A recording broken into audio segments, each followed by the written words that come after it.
இன்னைக்கு மதுரை மத்திய தொகுதியில் இருக்கக்கூடிய பிரசித்தி பெற்ற மீனாட்சி அம்மன் ஆசீர்வாதத்தோட இன்னைக்கு மதுரையில் இறங்கி மதுரை மீனாட்சி அம்மன் பகுதியில் இருக்கக்கூடிய குறைகளை நேரடியாக ஆய்வு செஞ்சோம். இங்கே இருக்கக்கூடிய சவாலான பிரச்சனை பாதாள சாக்கடை. அந்த பாதாள சாக்கடை கோவிலை சுற்றி நிறைய இடத்துல அந்த தண்ணி பொங்கி வர்றதுனால உடனடியாக அதிகாரிகளை கூப்பிட்டு அது நீங்கள் கண்டினியூவாக சரி செய்ய வேண்டும். ஏன்னா நம்ம கடந்த காலத்தில் இங்கே திருவிழாவை பார்த்துருக்கிறோம்.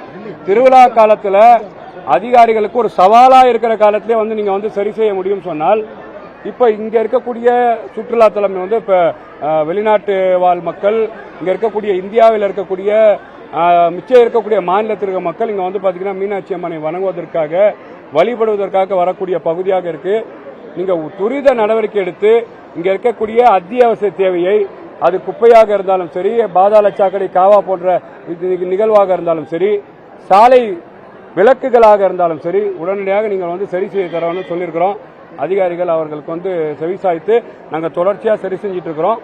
நாங்கள் துரிதமாக அந்த பணியை செய்கிறோம்னு சொல்லியிருக்கிறாங்க. அது மட்டும் இல்லாமல் இனி நாங்கள் மரியாதைக்குரிய கலெக்டர் அவர்களை சந்தித்தோம், காவல்துறை கமிஷனர் அவர்களை சந்தித்தோம்.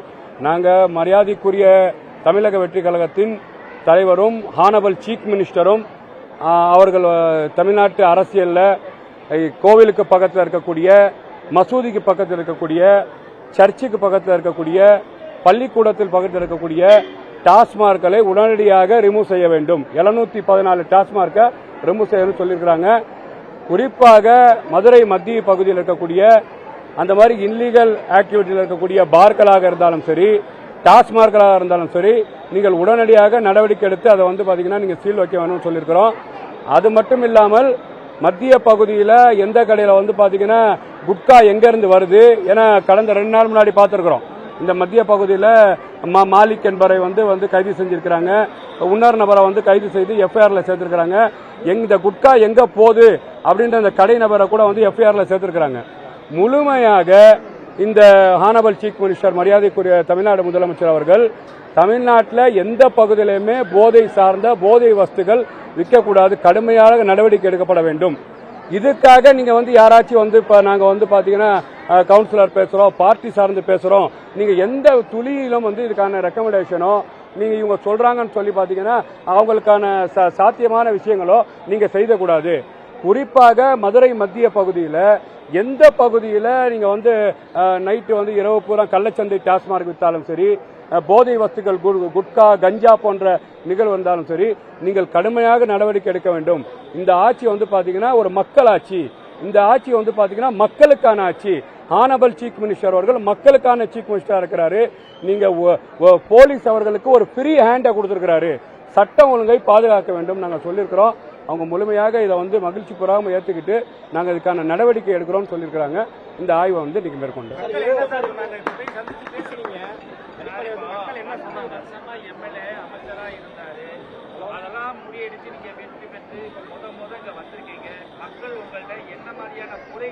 சார், மதுரை மத்திய பகுதியை பொறுத்த வரைக்கும், நீங்க மதுரையே பொறுத்த வரைக்கும் என்னன்னு கேட்டீங்கன்னா சார், இந்த பாதாள சாக்கடை திட்டம் மிகப்பெரிய சவாலா இருக்கு. நீங்க அது மட்டும் இல்லாமல் இங்க இருக்கக்கூடிய நகரத்தில் குப்பைகள் கூலமா இருக்கிறது, குப்பையை அல்லாம இருக்கிறது, குப்பையை முறையாம கலெக்ட் பண்ணாம இருக்கிறது. இதுக்கான சவால்கள் அதிகாரிகள்ட்ட சொல்றாங்க. இதுக்கு என்ன காரணம் இருக்கு, இதுக்கு என்ன மேன் பவர் ஷார்டேஜா இருக்கு.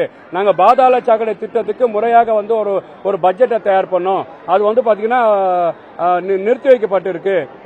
கவர்மெண்ட் ஜியோ நாங்க முயற்சி, இதுக்கெல்லாம் நீங்க ஃபண்டு தான் காரணம். இதெல்லாம் சரி செய்யணும்னா கண்டிப்பாக நீங்க சொல்ல மாதிரி ஒரு 6 மாசமோ 1 வருஷ காலமாகும். ஆனா அதுக்கான சாத்தியக்கூறு மிக அதிகம். ஏன்னா இன்னைக்கு நடக்கக்கூடிய கவர்மெண்ட் மக்களோட கவர்மெண்ட். ஹானபிள் சீஃப் மினிஸ்டர் மக்களுக்கு அத்தியாவசிய பிரச்சனையாக இருந்தாலும் சரி, பெண்கள் பாதுகாப்பாக இருந்தாலும் சரி, உடனே நடவடிக்கை எடுக்க சொல்லியிருக்காரு. நீங்க சொல்ற 10 வருஷ காலம் அவர்கள் இருந்தாலும் கூட அவங்க முறையா செய்யல. ஏன்னா நம்ம மதுரை கார்பரேஷன்ல மக்களுக்கான திட்டத்தை அவங்க முறைப்படுத்தியிருந்தா இன்னைக்கு சரியா இருந்திருக்கும் சார். மதுரை பூரா குப்பம் கூலமா காவா வர காரணம் என்ன? நீங்க சொல்லக்கூடிய 5 வருஷம் ஆச்சு, 5 வருஷம் அமைச்சர், கார்பரேஷன் நடந்த ஊழல், மக்களுக்கு செய்யக்கூடிய வரி பணத்தை இங்க இருக்கக்கூடிய திமுக ஆட்சியாளர்களும் அமைச்சர் பிடிஆர் போன்றவர்களும் வந்து பாத்தீங்கன்னா அந்த பணத்தை கையூட்டம் செய்து இங்க இருக்கக்கூடிய மாநகராட்சி மேயரோட கணவரை வந்து அரசு செய்யறாங்கன்னு சொன்னா முழுக்க முழுக்க இந்த திட்டத்துக்கு மதுரை இவ்வளவு குப்பமும் கூலவுமாக காவாவாக மாறினதுக்கு திமுக ஒரு பிரதான காரணமா இருக்கு. அதையெல்லாம் கண்டிப்பா சரி மக்களோட கோரிக்கையா தான். மக்கள் வந்து எங்களுக்கு பணத்தை கொடுங்க, மக்கள் வந்து பாத்தீங்கன்னா எங்களுக்கு வந்து பாத்தீங்கன்னா திட்டத்தை கொடுங்க முதல்ல கேட்கல, எங்களுக்கு அத்தியாவசிய இதை வந்து சரி பண்ணி கொடுங்க. இதுக்கு காரணம் யாருன்னு மக்கள் உணர்றாங்க. இதுக்கு காரணம் முழுக்க முழுக்க பிடிஆர்.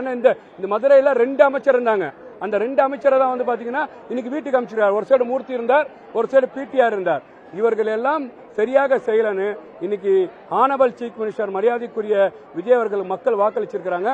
துரிதமாக இதுக்கான செயல் வடிவம் தரப்படும் சொல்றோம்.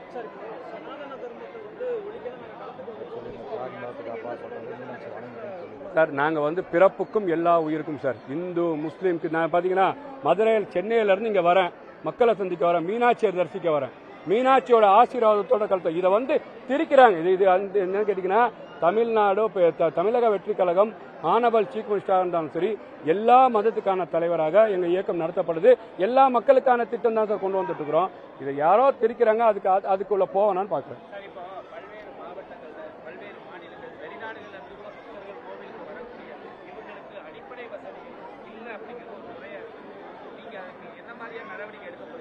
இல்லை நீங்கள் கோவிலில் ஆய்வு பண்ணும்போது இங்கே பல லட்சம் வராங்க, இந்த கோவிலை தரிசிக்க வராங்க. அத்தியாவசியமான கழிப்பறை எத்தனைங்க இருக்குது இந்த கோவிலில்? கழிப்பறை எத்தனை கழிப்பறை வச்சிருக்கிறாங்க? அந்த கழிப்பறையை வந்து இவ்வளோ கூட்டம் வரணும்னா எவ்வளோ கழிப்பறை தேவைன்னு பார்ப்போம். நாங்கள் முறையாக அதிகாரிகளையும் கோவில் நிர்வாகத்தையும் ஆய்வு செய்து அவர்கள்ட்ட வந்து தகவலை கொண்டு வந்து அதுக்கு முறைப்படுத்தி செய்யறதுக்கான முயற்சியை மேற்கொள்ளும்னு சொல்கிறோம்.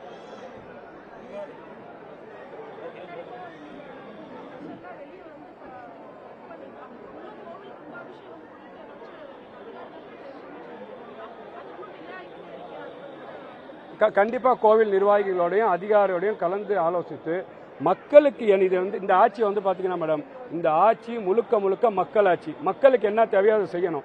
அப்போ மக்களுக்கு என்ன தேவைன்னு செய்யணும்னா அரசு அதிகாரிகளோடையும் அங்கே இருக்கக்கூடிய நிர்வாகத்தோடையும் ஆலோசித்து மக்களுக்கு என்ன வந்து கொடுக்க முடியுமோ அதை முறையாக கொடுப்போம்னு சொல்கிறோம்.